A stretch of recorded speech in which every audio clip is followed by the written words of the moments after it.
একজন পরী হয়েও মানুষের সন্তানকে নিজ সন্তানের মতো বড় করার গল্প আমরা সবাই দেখেছি আগের ভিডিওতে।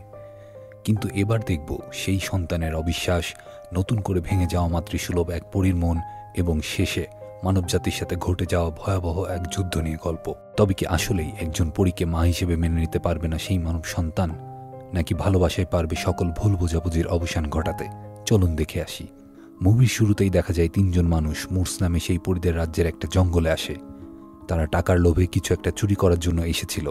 ছোট একটা অদ্ভুত পরীকে ধাওয়া করে ধরে ফেলে এক যুবক। সে বাকি দুজনের থেকে একটু দূরে চলে এসেছিল এমন একটা স্থানে যেখানে তার চারপাশে ছিল জ্বলন্ত ফুলের বাগান। আর বাকি দুজনের সামনে মৃত্যু হয়ে দেখা দেয় সেই পরীদের রাজা ম্যালেফিসেন্ট। তাদেরকে ধরে ফেলে এবং শেষ পর্যন্ত মেরে ফেলে ম্যালেফিসেন্ট। বাকি একজন কোনো রকম জীবন নিয়ে পালিয়ে আসে রাজপ্রাসাদে। ম্যালেফিসেন্ট নামক সেই পরীর নামে মানুষের রাজ্যে এখনও ছড়িয়ে আছে নানান রকম গুজব। রাজার মেয়ে অরোরার উপর অভিশাপ দেওয়ার গল্প ম্যালেফিসেন্টকে এখনও মানুষের কাছে ভিলেন হিসেবে পরিচিত করে রেখেছে। অথচ মানুষ ভুলেই গেছে যে ম্যালেফিসেন্টের ভালোবাসায় শেষ পর্যন্ত অভিশাপটা ভেঙেছিল। মুর্স নামক সেই পরীর রাজ্যে দেখা যায় প্রিন্সেস অরোরাকে কোনো একটা বিষয় নিয়ে খুব চিন্তার মধ্যে আছে। বেশ কিছুদিন ধরে তাদের জঙ্গল থেকে অনেকগুলো পরীকে খুঁজে পাওয়া যাচ্ছিল না। অরোরার সামনে তিনটা পরী পিন্টো নামক একটা ছোট প্রাণীকে আনে এবং কিছু বুঝে ওঠার আগেই সে অরোরার মাথার মুকুট নিয়ে দৌড় দেয়। অরোরাও পেছন পেছন তাড়া করতে গিয়ে উল্টে পড়ে পানির ভেতরে। সবার মনে কিসের যেন একটা ফন্দি ছিল। যখনই মুকুট হাতে পায় অরোরা, তখনই হঠাৎ সামনে হাজির হয় প্রিন্স ফিলিপ। খুবই গুরুত্বপূর্ণ কিছু একটা বলতে চাই সে। বলে যে তোমাকে আমি আমার সব কিছু দিয়ে ভালোবেসেছি। আমি চাই সারা জীবন তোমাকে পাশে পেতে। তুমি কি আমাকে বিয়ে করবে? আবেগে আপ্লুত হয়ে অরোরা বলে, হ্যাঁ, আমি তোমাকেই বিয়ে করব। প্রিন্স ফিলিপ আর প্রিন্সেস অরোরার খুশিতে জঙ্গলে সবাই আনন্দ করতে থাকে। আর এই দৃশ্য দেখে ডিয়াভাল নামে সেই কাক চলে আসে ম্যালেফিসেন্টের কাছে। তাকে মানুষে পরিণত করলে সে খুলে বলে সবকিছু। এটা শুনেই ম্যালেফিসেন্ট বলে, কখনোই না, বলেই সে উড়ে চলে যায় অরোরার কাছে। প্রিন্স ফিলিপ তার রাজ্যের সেনাপতির সাথে গল্প করতে করতে ভেতরে ঢুকছিল। সে তাকে জানায় অরোরার কথা। কিন্তু সেনাপতি শুনে অবাক হয় যে মুর্স নামক রাজ্যের নাকি আবার রাজকন্যা। কিন্তু প্রিন্সের ইচ্ছা বলে কথা, সুতরাং কি আর করা।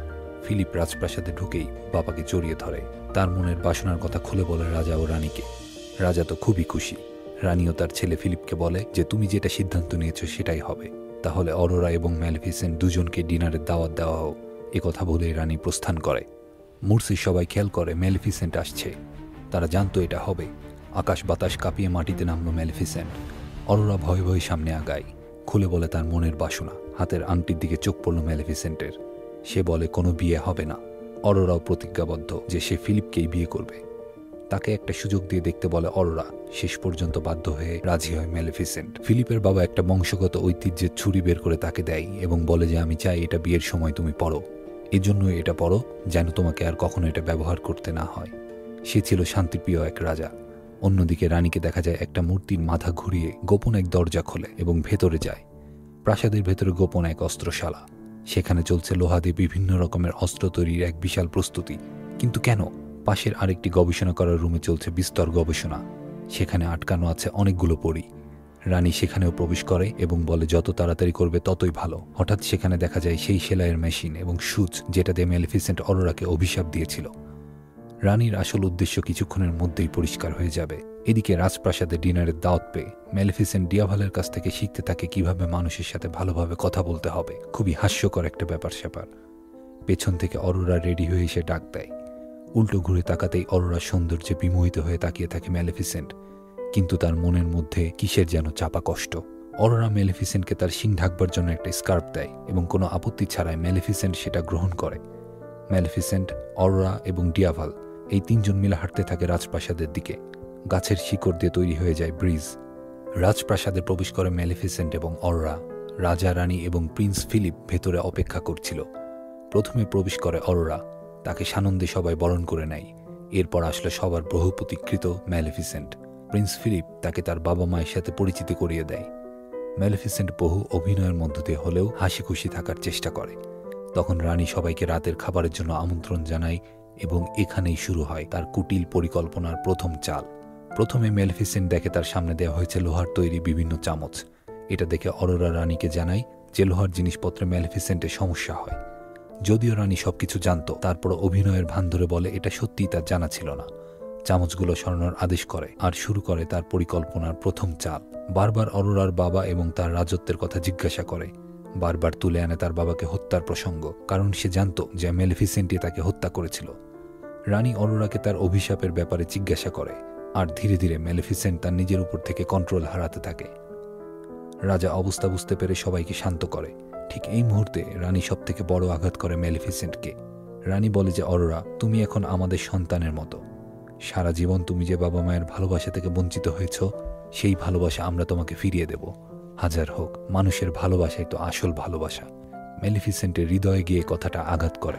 সে আর সইতে না পেরে সবকিছু ভেঙে চুরে দাঁড়িয়ে পড়ে, বলে যে এই বিয়ে হবে না। মেলিফিসেন্টকে সৈন্যরা আঘাত করতে আসলে সবাইকে শুকনো পাতার মতো উড়িয়ে দেয় সে। এ অবস্থায় অরোরা বারবার মেলিফিসেন্টকে শান্ত হতে বলে, কিন্তু কোনোভাবেই তাকে থামানো যাচ্ছিল না। এদিকে রাজাও তাকে অনুরোধ করে সবকিছু থামানোর জন্য।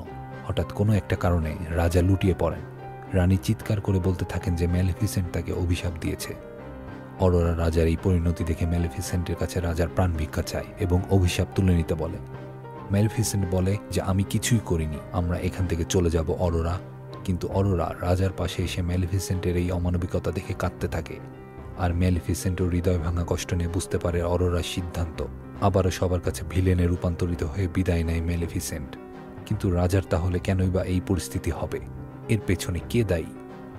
রানীর পরিকল্পনা অনুযায়ী তারই এক সাগরেদ প্রাসাদের উপরে অপেক্ষা করছিল মেলিফিসেন্টের জন্য।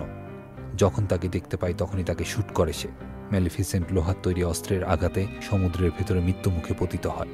কিন্তু হঠাৎ করেই মেলিফিসেন্টের মতো এক পরী আকাশ থেকে নেমে এসে সাগরের তলদেশ থেকে মেলিফিসেন্টকে রক্ষা করে এবং আকাশে তুলে নিয়ে যায়। হতবাকের মতো চেয়ে থাকে রানীর সেই সাগরেদ। তাহলে কি এবার শুরু হবে নতুন এক যুদ্ধ? রাজাকে তার শয়নকক্ষে আনা হয়। অরোরা অনুতপ্ত হয়ে কাঁদতে থাকে, ক্ষমা চায় রানীর কাছে যে আজকে তার জন্যই এই অবস্থা। রানী তাকে বলে, তোমার কোনো দোষ নেই এখানে, তুমি আমাদের সন্তানের মতোই থাকবে। তখন ফিলিপ রানীকে বলে যে সত্যিকারের ভালোবাসার কিসে, যেহেতু অরোরার এই অভিশাপ কেটেছিল, তুমিও একটু চেষ্টা করে দেখো। রানী অপ্রস্তুত হয়ে বলে যে সবকিছু তো আর রূপকথার গল্প না। তবুও তাদের জোরাজুরিতে সে কিস করে, কিন্তু কোনোই লাভ হয় না। রানী তাদেরকে বলে যে দেখেছ, যা বললাম, জীবনটা আসলেই রূপকথার গল্প না। ফিলিপকে অরোরা বলে যে কোনোভাবেই মেলিফিসেন্টকে খুঁজে বের করতে হবে। এই বলেই সে রওনা দেয় মুরসের জঙ্গলে।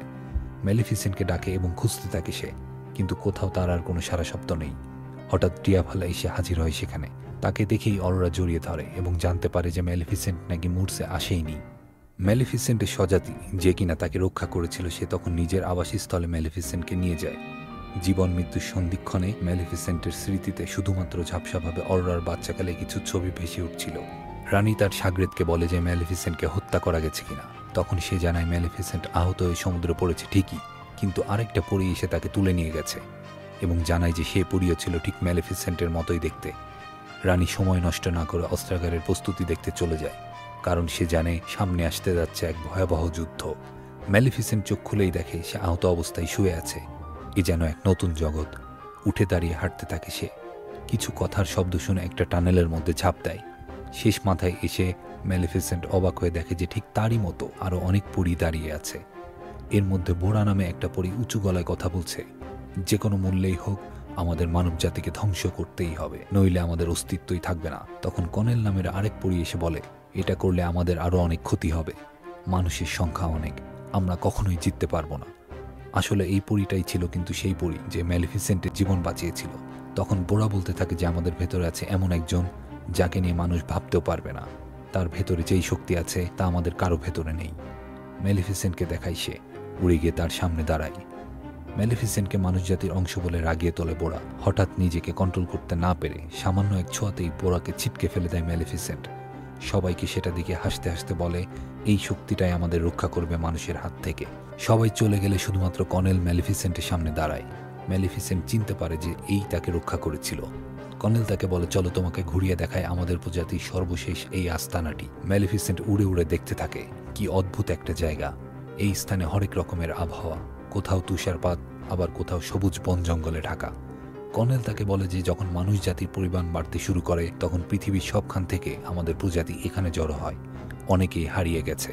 নিজেদের প্রজাতিকে প্রথমবারের মতো অবাক হয়ে দেখতে থাকে মেলিফিসেন্ট। বাচ্চাদের উঠতে দেখে খুব খুশি হয় সে। কনেল তাকে বলে যে মানুষের সাথে আমাদের একত্রে বসবাস করার একটা পথ খুঁজে বের করতেই হবে। মেলিফিসেন্টকে খুঁজে না পেয়ে অরোরা প্রাসাদে চলে আসে। রানীর কাছে এসে আবারও ক্ষমা চায় এবং বলে যে সে মেলিফিসেন্টকে কোথাও খুঁজে পায়নি। রানী তাকে বলে যে তুমি আমার ছেলেকে ভালোবাসো, তুমি আমাদের সন্তানেরই মতো, বাবা মায়ের ভালোবাসায় তুমি থাকবে এখানে। ঢাকঢোল পিটিয়ে ঘোষণা দেওয়া হয় অরোরা এবং ফিলিপের বিয়ের ব্যাপারে। এটাও জানানো হয় যে মুর্সের সবাই সেখানে আমন্ত্রিত, রানী চান সবাই যেন উপস্থিত হয় সেখানে। এটা শুনে মুর্স রাজ্যের সবার ভেতরে পড়ে এক খুশির জোয়ার। সবাই অপেক্ষা করতে থাকে অরোরা এবং ফিলিপের বিয়ের জন্য। ম্যালিফিসেন্টকে কনেল নিয়ে যায় একটা বিশেষ জায়গায়। সেখানে একটা বড় ফিনিক্স পাখির মতো ছবি দেখে বলে যে এটা প্রচলিত আছে পরিদের শুরু এখান থেকেই, আর তুমি হচ্ছ এর শেষ বংশধর। তোমার আছে যে কোনো কিছু পরিবর্তন করার ক্ষমতা, তোমার আছে অঢেল শক্তি, তুমি মানুষের বাচ্চাকে নিজের সন্তানের মতো বড় করেছো, তোমার ভেতরে আছে ভালোবাসার শক্তি, তুমি নিজেই হচ্ছ ওই ফিনিক্স পাখি, একমাত্র তুমিই পারবে মানুষের সাথে এই দুনিয়াতে আমাদের এক করতে। ম্যালিফিসেন্ট অবাক হয়ে সব দেখতে থাকে, আর কনেল তখন সামনে দাঁড়িয়ে থাকা বোড়ার কাছে যায় এবং জানতে পারে যে অরোরা এবং ফিলিপের বিয়ে আর 2 দিন পরে। সকল রাজ্যের মানুষ আসবে সেখানে। বোড়া বলে যে এটাই আমাদের প্রতিশোধ নেবার মোক্ষম সুযোগ। অরোরা তার বিয়ে উপলক্ষে পরিদের তৈরি করা জামাটা পরে রানীর সামনে আসে, কিন্তু রানী তখন তার নিজের বিয়ের সময় যে গাউনটা পরেছিল সেটা নিয়ে আসে এবং অরোরাকে পরতে বলে। মন খারাপ হলেও অরোরা মেনে নেয় হাসি মুখে। এই নিয়মে বাঁধা জীবন যেন অরোরার দম বন্ধ করে দিচ্ছিল। জ্যোৎস্না রাতে একাকী বারান্দায় বারবারই যেন মনে পড়ছিল ম্যালিফিসেন্টের কথা। ম্যালিফিসেন্টও যেন অরোরাকে অনেক মিস করছিল। ইতিমধ্যে সে জ্বলন্ত ফুলের কণা থেকে গবেষণাগারে তৈরি হয়েছিল পরিদের মারার জন্য এক অদ্ভুত কেমিক্যাল, যেটা পরিদের গায়ে পড়লেই তারা ধুলোয় পরিণত হয়ে যাবে। রানী সেটা পরীক্ষা করে দেখতে চায়। তখন সেই কেমিস্ট রানীকে জ্বলন্ত প্রমাণস্বরূপ একটা পরীকে ধ্বংস করে দেখায়। রানী অবাক হয়ে যায় এবং বলতে থাকে, পরিদের এবার নিঃশেষ করেই ছাড়ব। রানীর আদেশে এক বিশাল সৈন্য সামন্ত নিয়ে চলে যায় তারা সেই জ্বলন্ত ফুলের বাগানে। সকল ফুল ছিঁড়ে নিতে থাকে তারা। এবার এগুলো দিয়ে তারা তৈরি করবে পরিধ্বংসের গোলা বারুদ। ম্যালিফিসেন্ট অনেক দূরে থাকলেও সেটা অনুভব করে বুঝতে পারে মুর্সে খারাপ কিছু একটা হচ্ছে।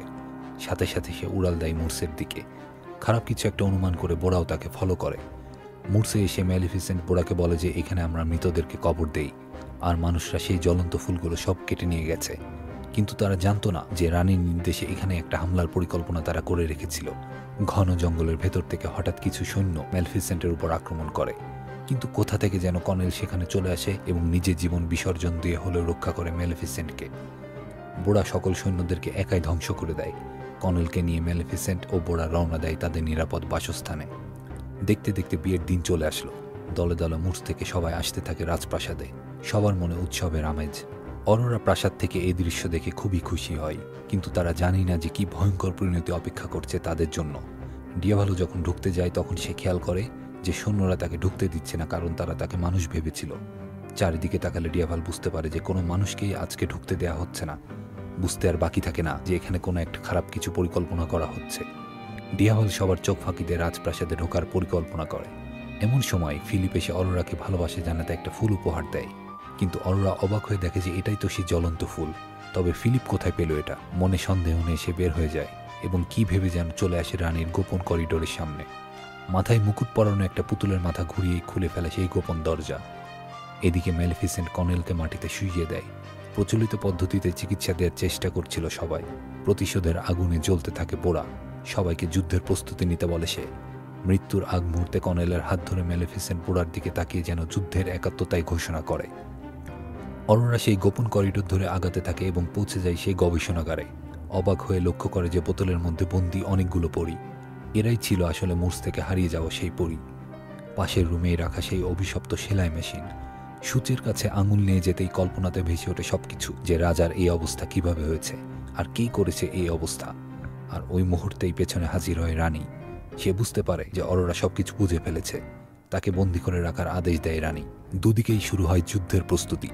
বোড়া তার পরীদের ভেতরে জ্বালে দেয় প্রতিশোধের আগুন, আর প্রাসাদের অস্ত্রাগারে তৈরি হয় পরিধ্বংসকারী সেই গোলা বারুদ।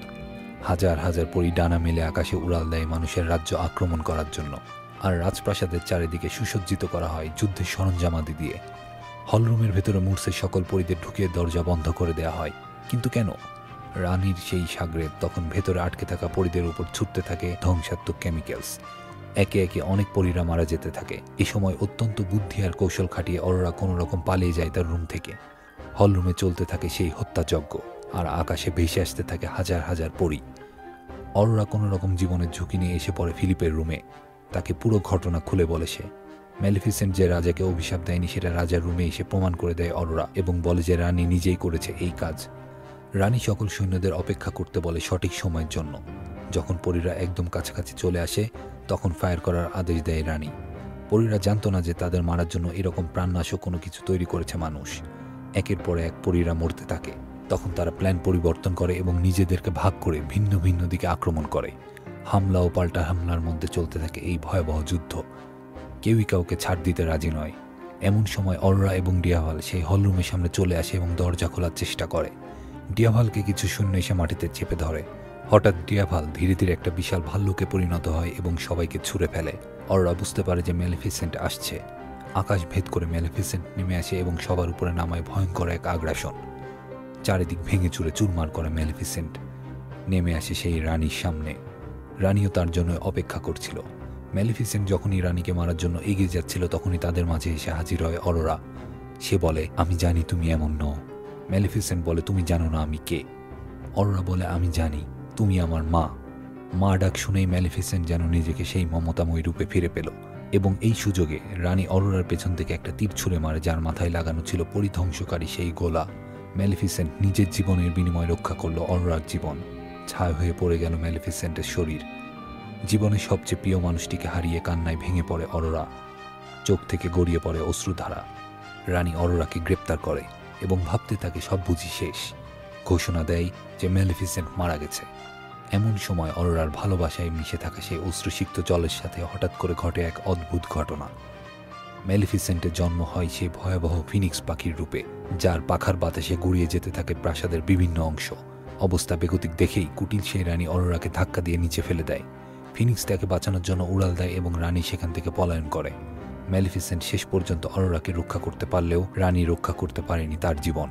ধরা পড়ল পরীদের হাতে। অরোরাকে ফিরে পেয়ে ফিলিপ দৌড়ে এসে জড়িয়ে ধরে। ফিনিক্স পাখি তখন সে ম্যালেফিসেন্টের রূপ ধারণ করে। অরোরা দৌড়ে গিয়ে তার মা ম্যালেফিসেন্টকে জড়িয়ে ধরে। ভালোবাসা পায় পরিপূর্ণতা। ম্যালেফিসেন্ট কঠোরভাবে ফিলিপকে জিজ্ঞাসা করে, তুমি কি আমার মেয়েকে ভালোবাসো? ফিলিপ বলে, আমার সব কিছু দিয়ে আমি অরোরাকে ভালোবাসি। আবেগ ঘন গলায় ম্যালেফিসেন্ট বলে, খুবই ভালো। সেই সূচটা ম্যালেফিসেন্ট হাতে পায় এবং আকাশের দিকে ছুঁড়ে ধ্বংস করে দেয়। শেষ হয় সেই অভিশাপ। প্রচণ্ড ধুমধাম করে বিয়ে হয় অরোরা এবং ফিলিপের। মানুষ এবং পরীদের মধ্যে হলো সকল ভুল বোঝাবুঝির অবসান। ম্যালেফিসেন্ট সবসময় অরোরাকে রাখত তার নিজ ছায়া তলে। আবারও ডানা মেলে উড়ল মুক্ত আকাশে। সো বন্ধুরা, কেমন লাগলো আমাদের explanation? Please subscribe our channel. আবার আসবো নতুন কোনো কিছু নিয়ে। See you guys.